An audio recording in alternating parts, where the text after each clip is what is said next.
Hello my all dear students of third class. English के last video में हमने adverbs पढ़े थे, है ना। And today we are going to complete our chapter. So let's start from think and share.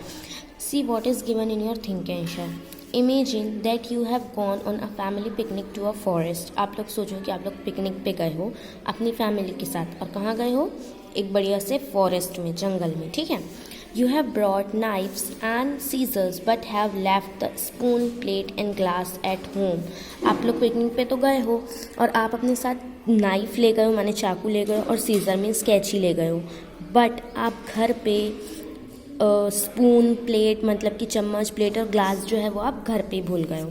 What could you use in their place and how? Discuss and share idea with your classmates. अब आप लोग मुझे बताओ कि आप लोग क्या करोगे, क्योंकि आप ऐसे समय पे तो भूल गए हो। अब आपके पास कोई ऑप्शन बचता है? ऑफ कोर्स अगर आप अपने आसपास देखेंगे तो नेचर के पास सारे आंसर्स होते हैं ना। यही चीज़ हमने हमारे लेसन में पढ़े हैं, राइट। तो आप किसी मतलब बड़े से ट्री की जिसकी लीव्स थोड़ी बड़ी हों, उनको, उसकी लीव्स को एज अ प्लेट आप यूज़ कर सकते हो, राइट। और ग्लास और स्पून के लिए अब आप लोग मुझे बताइए कि आप लोग और क्या यूज़ कर सकते हैं, ठीक है। तो सोचेंगे, अपने पेरेंट्स की आप हेल्प ले सकते हैं, ठीक है। नेक्स्ट है think and right. Think and right में आपको एक पैराग्राफ लिखना है। पैराग्राफ कैसे लिखते हैं ये मैंने आपको पहले भी समझाया है, तो अभी फिर से देखते हैं कि पैराग्राफ राइटिंग में आपको दिया क्या है। Let's try 6। An octopus has 6 arms and 2 legs. Isn't that useful? आपने ऑक्टोपस को कभी देखा है डिस्कवरी वगैरह में या कार्टून्स में? उसके 6 आर्म्स होते हैं और 2 लेग्स होते हैं, माने समझो 6 हाथ और 2 पैर। यस, आपने ऑक्टोपस देखे होंगे, है ना। तो 8 हो गया टोटल। अब ये सोचो कि आप एक इन्वेंटर हो, आपको कोई चीज़ इन्वेंट करना है, और जो आपको इन्वेंट करना है वो आप ऑक्टोपस को अपनी इंस्पिरेशन मान के आप इन्वेंट करने वाले हो।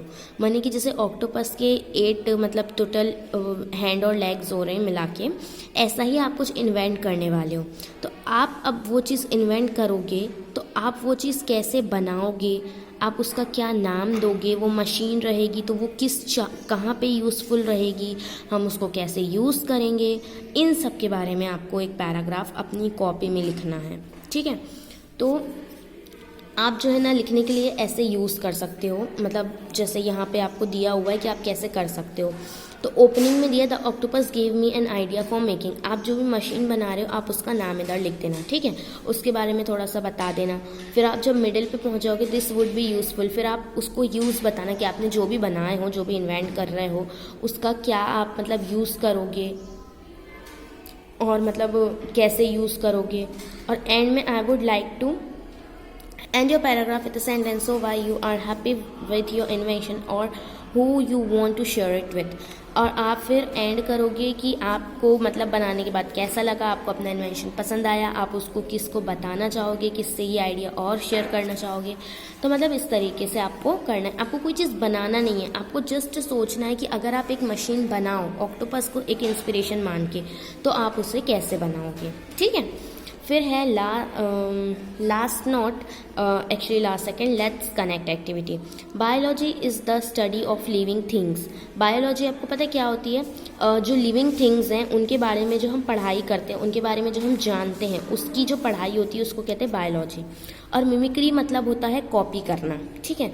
तो जो वर्ड बायो मिमिक्री है इसका मतलब होता है कि नेचर को कॉपी करना, हमारे इन्वायरमेंट से, हमारे नेचर से, जो हमारी प्रकृति है ना, उससे कोई चीज़ को कॉपी करना, ठीक। तो यहाँ आप देखेंगे कुछ चीज़ें यहाँ बताई गई है। You can you observe how people have copied nature by pairing the images shown below. इन सब चीज़ों से आपको पता चलेगा। The Kingfisher's beak allow it to dive fast into water with very little noise and splashing। जो Kingfisher होती है उसकी बीक जो होती है उस कारण क्या होता है, वो बहुत जल्दी यानी पानी के अंदर वो बहुत जल्दी नीचे तक जा सकती है, और बिना किसी आवाज़ के, बिना कोई पानी को स्प्लैश किए, है ना, माने पानी उछाले या कुछ की, बहुत आसानी से चली जाती है। और इस चीज़ को भी नेचर मतलब साइंटिस्ट लोग यूज़ करके वैसे मतलब डाइविंग के लिए हम यूज़ करते हैं। जब पानी में जो लोग मतलब वाटर स्पोर्ट्स वगैरह खेलते हैं वो लोग इस चीज़ को बहुत अच्छे से समझते हैं क्योंकि इससे उन्हें काफ़ी हेल्प मिलती है। फिर देखो, the nose of a Japanese bullet train helps it cut through all at high speed with very little noise और स्लो डाउन, है ना। तो अभी आपने अगर देखा होगा जापानीज़ की जो बुलेट ट्रेन है ना, जापानीज़ बुलेट ट्रेन, उसको बिल्कुल किंगफिशर जैसे इसकी जो नोज़ है उस तरीके का नोज़ का शेप देकर उसको बनाया गया है। क्यों? क्योंकि ये भी बहुत हाई स्पीड में एयर को मतलब एयर के थ्रू बहुत हाई स्पीड में निकलती है, बहुत तेज़ चलती है ना, और बिना किसी आवाज़ के।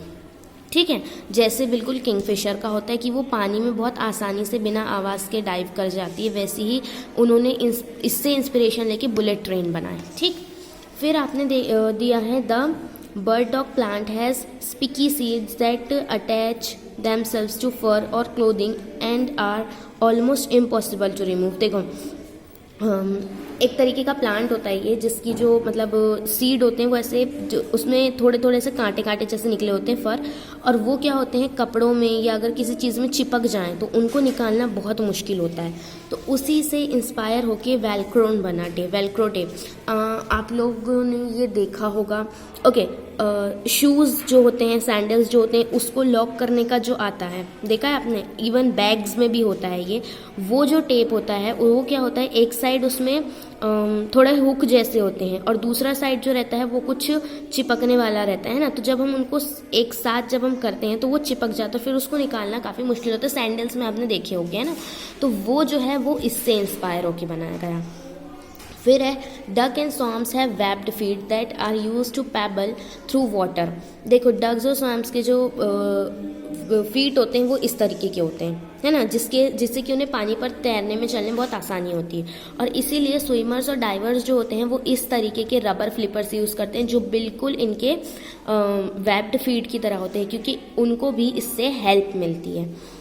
फिर female kangaroo have pouch on their bodies, the baby kangaroo climb into pouch at birth. क्या बोल रहा है, जो फीमेल कंगारू होता है उनका मतलब उनकी बॉडी पे एक बिल्कुल पाउच जैसे होता है ना, जिसके अंदर वो अपने बेबी कंगारू को रखते हैं। तो उसी से इंस्पायर होके कई जगह ऐसा होता है कि मम्मीज़ जो होती हैं, मदर जो होती हैं, वो अपने बेबीज़ को इस तरीके से एक पाउच जैसा बना के उसमें कैरी करते हैं। तो वो भी इंस्पायर इनसे हुआ है।